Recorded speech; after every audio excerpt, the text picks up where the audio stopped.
You don't have to see the whole staircase. Just take the first step. ഞാൻ ഇന്ന് stress മാനേജ്മെന്റിനെ കുറിച്ചാണ് സംസാരിക്കുന്നത്. ജോലി, പഠനം, കുടുംബകാര്യങ്ങൾ, സാമൂഹിക സമ്മർദ്ദങ്ങൾ, സാമ്പത്തിക ബുദ്ധിമുട്ടുകൾ എന്നിവയൊക്കെ കാരണം കൊണ്ട് മനുഷ്യന്റെ മനസ്സിൽ നേരിടുന്ന ഒരു വലിയൊരു പ്രശ്നം തന്നെയാണ് സ്ട്രെസ്. സ്ട്രെസ് നമ്മുടെ ദൈനംദിന ജീവിതത്തിൽ ഉണ്ടെങ്കിലും അത് രണ്ട് തരത്തിലുണ്ട്. ഒന്ന് യൂസ്ട്രെസ്സും വേറൊന്ന് ഡിസ്ട്രെസ്സും. യൂസ്ട്രെസ് എന്ന് പറഞ്ഞാൽ സാധാരണ പോസിറ്റീവായ കാര്യങ്ങൾ, അതായത് കുട്ടികളുടെ വിവാഹ കാര്യങ്ങളിൽ അല്ലെങ്കിൽ അവരെ വളർത്തിക്കൊണ്ടുവരുന്നതിലൊക്കെ മാതാപിതാക്കൾ ഉണ്ടാകുന്ന സ്ട്രെസ്സാണ്. അതേപോലെ ഡിസ്ട്രെസ് എന്ന് പറഞ്ഞാൽ നെഗറ്റീവ് കാര്യങ്ങളാണ്. നമ്മുടെ ദൈനംദിന കാര്യങ്ങൾ, നമ്മുടെ ഹെൽത്തിനെയൊക്കെ ബാധിക്കുന്ന തരത്തിലുള്ള ഇതാണ് ഡിസ്ട്രെസ് എന്ന് പറയുന്നത്. നമ്മുടെ ജീവിതത്തിൽ ക്രൈസിസ് ഉണ്ടാകുമ്പോൾ എങ്ങനെയാണ് കാമായി ഹാൻഡിൽ ചെയ്യുന്നത്? ക്രൈസിസ് ഉണ്ടാകുമ്പോഴോ കാര്യങ്ങൾ കൺട്രോൾ ചെയ്യാൻ പറ്റാത്തപ്പോഴോ നമ്മുടെ ബ്രെയിനിലെ സ്ട്രെസ് റെസ്പോൺസ് ആക്ടിവേറ്റ് ചെയ്യും. അമിഗ്ഡാല, അതായത് ബ്രെയിനിലെ ഫിയർ സെന്റർ ആക്ടിവേറ്റ് ആകും. അപ്പോൾ കോർട്ടിസോളും അഡ്രിനാലിനും പോലെയുള്ള സ്ട്രെസ് ഹോർമോൺസ് റിലീസ് ചെയ്യുകയും ഷോർട്ട് ടേമിൽ സർവൈവലിന് ഇവ നല്ലതാണെങ്കിലും നമ്മുടെ ഡിസിഷൻ മേക്കിങ്ങും ഇമോഷണൽ സ്റ്റെബിലിറ്റിയും ഫിസിക്കൽ ഹെൽത്തും എന്നിവയൊക്കെ തന്നെ ഇത് ബാധിക്കാൻ തുടങ്ങും. നമ്മുടെ ബ്രെയിൻ കാമാക്കി ബുദ്ധിപൂർവ്വം തീരുമാനമെടുക്കാൻ നമ്മളെ സഹായിക്കുന്ന ബ്രെയിൻ റീവയറിംഗ് സ്ട്രാറ്റജീസ് ഉണ്ട്. അവയിൽ ഓരോന്നായിട്ടും നമുക്ക് നോക്കാം. ഒന്നാമത്തേത് ഡീപ് ബ്രീത്തിങ് എക്സസൈസ് ആണ്. നമ്മുടെ നെർവസ് സിസ്റ്റമിനെ കാം ചെയ്യാനും അതുപോലെ ബ്ലഡ് പ്രഷറും ഹാർട്ട് റേറ്റും കൺട്രോൾ ചെയ്യാനും സഹായിക്കും എന്നതാണ്. ഉദാഹരണത്തിന് 4-4-6 ബ്രീത്തിങ്, അതായത് 4 സെക്കൻഡ്സ് എടുത്ത് ഡീപ് ബ്രീത്ത് ചെയ്യുക. അതിനുശേഷം 4 സെക്കൻഡ് ഹോൾഡ് ചെയ്ത് പിടിക്കണം. അതിനുശേഷം 6 സെക്കൻഡ് എടുത്ത് വളരെ സ്ലോലി വായിലൂടെ ആ എയർ റിലീസ് ചെയ്യാൻ സാധിക്കണം. ഇത് 5 മിനിറ്റ് മുതൽ 10 മിനിറ്റ് വരെ നമുക്ക് ആവർത്തിക്കാം. Repeat this 10 to 15 times. ഈ സൈക്കിൾ റിപ്പീറ്റ് ചെയ്താൽ സ്ട്രെസ് കുറയ്ക്കാനായിട്ട് സാധിക്കും. അതുപോലെ തന്നെ അടുത്ത ഒരു മെത്തേഡാണ് 5-4-3-2-1 ഗ്രൗണ്ടിങ് ടെക്നിക്ക്. ഒന്നാമതായിട്ട് നമ്മൾക്ക് കാണാൻ പറ്റുന്ന 5 കാര്യങ്ങൾ അത് ഐഡന്റിഫൈ ചെയ്യുക. അതാണ് 5-4-3-2-1 5. രണ്ടാമത് നമുക്ക് ചുറ്റുമുള്ള 4 കാര്യങ്ങൾ, അവ ഡിഫറൻ്റ് ആയിട്ടുള്ളവ ആയിരിക്കണം, ഒന്ന് ടച്ച് ചെയ്യുക. മൂന്നാമതായിട്ട് അതായത് കേൾക്കാൻ ശ്രമിക്കുക.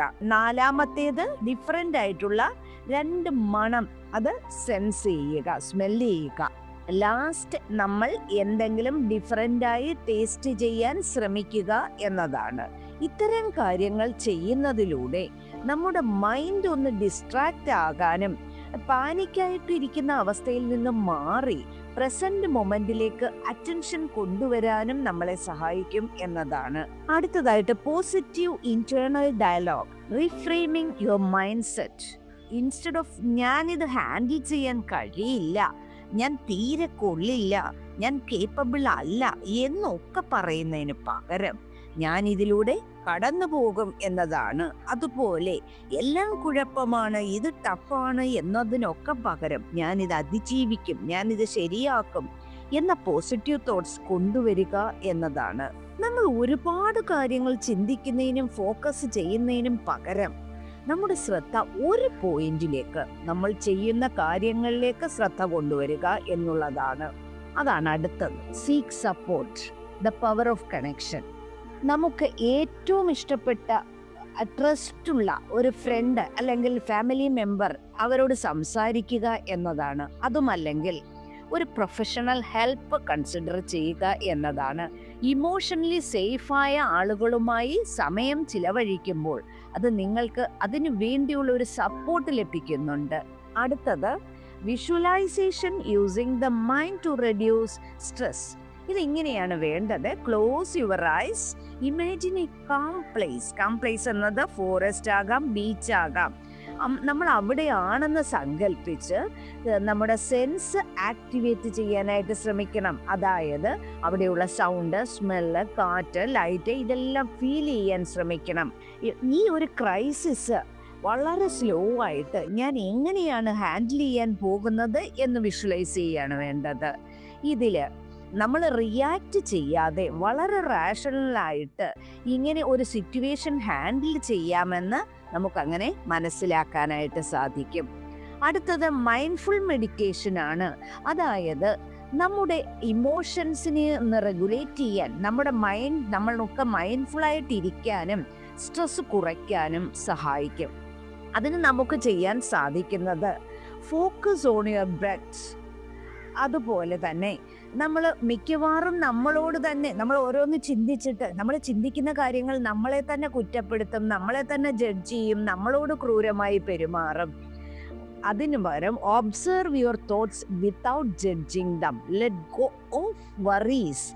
ഇങ്ങനെ ഒരു പ്രസന്റ് മൊമെന്റിലേക്ക് നമ്മുടെ ഫോക്കസ് കൊണ്ടുവരുമ്പോൾ നമ്മുടെ ബ്രെയിനിലെ തോട്ട്സിനെ റീവയർ ചെയ്യാനും റിയാക്ട് ചെയ്യുന്നതിന് പകരം റെസ്പോണ്ട് ചെയ്യാനും നമുക്ക് തന്നെ നമ്മുടെ ബ്രെയിനിനെ ട്രെയിൻ ചെയ്യിക്കാൻ പറ്റും എന്നതാണ്.